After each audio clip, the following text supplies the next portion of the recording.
We're all familiar with how Sugar can help us schedule our days and weeks by scheduling calls, meetings and tasks to organise our workload and ensure that everyone involved in those interactions is aware of the upcoming appointments.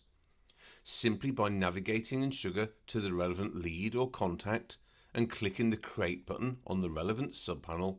we'll open up a template within which we can define the time and date of the appointment,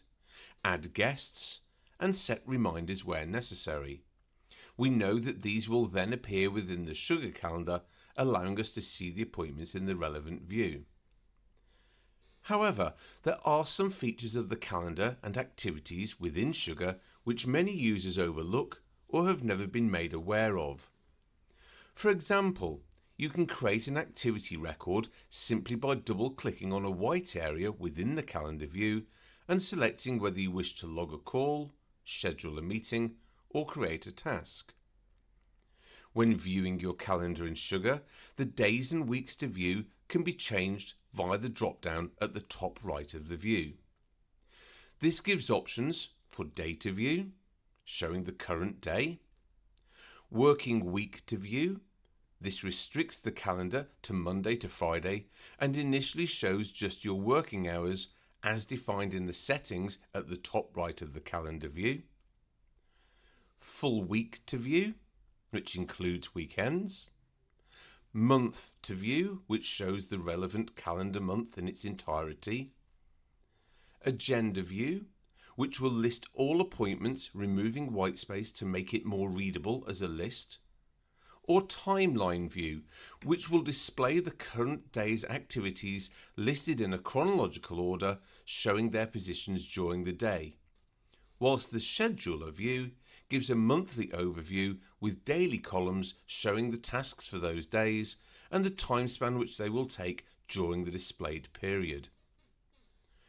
Not only can you see your own appointments, but by clicking the plus icon next to the user and team calendars on the left of the calendar view, you can select the type of activities you wish to overlay onto your calendar and for which user or team of users. Once selected, these can then be shown or hidden from the current calendar view by ticking or unticking the box next to the relevant calendar name, or removed fully from your screen by hovering over the calendar name and clicking the X which appears at the right and then confirming the pop-up which appears. When it comes to activities, in particular calls and meetings, users are often confused as to the purpose of the reminder drop-downs which appear in records of this type, and it should be noted that the functionality of each is drastically different. The pop-up reminder time field will trigger a pop-up window to appear within Sugar at the stated time ahead of the start time of the appointment for any users who are listed as a guest within the appointment who are logged into Sugar at that time. The pop-up will inform them that they have an upcoming appointment and will prompt them as to whether they wish to go to that activity record or not. Pressing confirm in the pop-up will result in the user instantly being taken to that call or meeting record. However, it should be noted that if you're in the middle of creating or editing a record when you click on confirm, you will not be given the opportunity to save the record before being whisked away to the appointment record. If you're in the middle of creating or editing a record when the pop-up reminder appears, simply press cancel to allow you to remove the pop-up from visibility, whilst leaving you in the original record to continue making the necessary adjustments before pressing save. You can then simply go to the calendar view to identify the appointment you'd been alerted about.